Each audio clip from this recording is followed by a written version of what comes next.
Hi, I'm Charlie Ugardi. I'm the architect on this project. This is low impact development. I think that's what you're learning about right now. And it's about trying to mimic nature in our stormwater design. And we thought that this was an interesting piece of land for trying something like this. This is a prototype project. There aren't too many LID projects in Florida right now. And this was a way of combining a couple of things. One is a concept of urban design that we wanted to do in Palmetto, which is more pedestrian friendly. LID is basically mimicking nature and trying to get the water to percolate into the ground as quickly as possible. If this were a normal baseline project that you see when you go down the street and look at Publix or any of the other projects around, normally it's a parking lot surrounding a building with a retention pond. Those are the basic components. And the retention pond takes up a lot of space.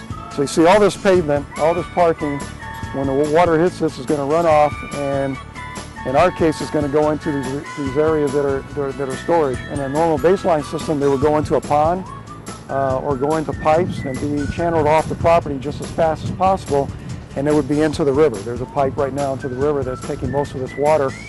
And all that water contains a lot of nitrogen, phosphorus, and pollutants, and it's affecting the water quality out in the river and in the bay. So this is part of a green concept to diminish the pollutants. So we want to be pervious. We want water to soak through the pavement and then get into the ground as quickly as possible. We don't want to use pipes or retention ponds or anything like that.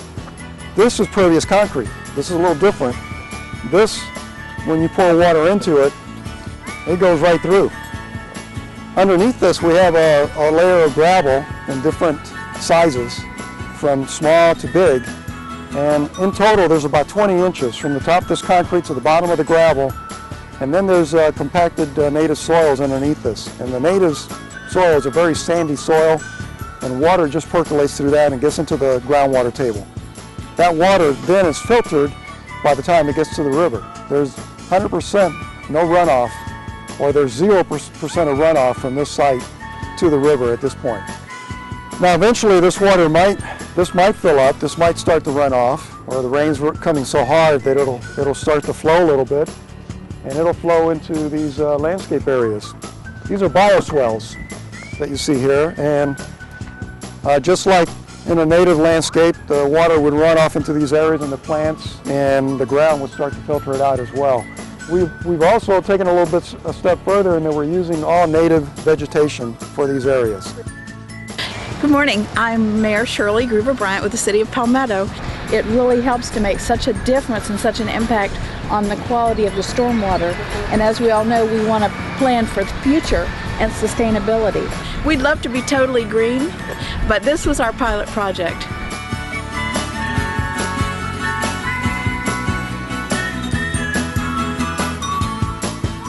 This is permeable too. This brick is different from the concrete, but it's got the same principle. Little cracks in between the bricks, water can flow through. We have a gravel to bond the brick together. There's little nibs that you can see right here on the bricks that give it the right space. And then underneath is the same gravel bed. We have several layers of gravel. So water that flows onto this will also percolate down and percolate into the parent soil eventually.